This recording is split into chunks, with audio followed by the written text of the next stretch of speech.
এক গাছেই পাচ্ছেন ৫ মশলার ঘ্রাণ ও স্বাদ। এই গাছের নাম কি জানেন? এই গাছের নাম অলস্পাইস। এই গাছটা কিন্তু এসেছে জামাইকা থেকে, তবে এখন এই গাছটি বহুল প্রচলিত সারা বিশ্বেই। কাবাব, বিরিয়ানির মতো ডিশ থেকে শুরু করে ইতালিয়ান ডিশেও কিন্তু এটা ব্যবহৃত হয়।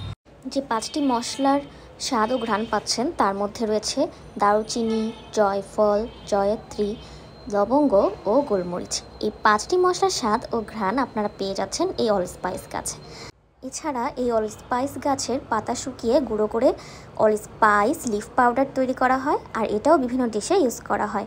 এছাড়াও এই গাছের ফল থেকে এক ধরনের পাউডার তৈরি করা হয় যেটা অলস্পাইস পাউডার নামে পরিচিত। আর এই গাছটি কিন্তু আপনারা পেয়ে যাচ্ছেন এখন আমাদের কাছে। আমরা এই গাছটি হিউজ পরিমাণ স্টকে এনেছি। আর এছাড়াও অলস্পাইস কিন্তু অনেক ধরনের ভেষজ গুণে গুণান্বিত। আপনারা এই গাছটি থেকে বিভিন্ন ধরনের উপকার পাবেন। আর অলস্পাইস গাছটি কিন্তু খুব ইজিলি গ্রো করা যায়, তেমন যত্নেরও প্রয়োজন হয় না।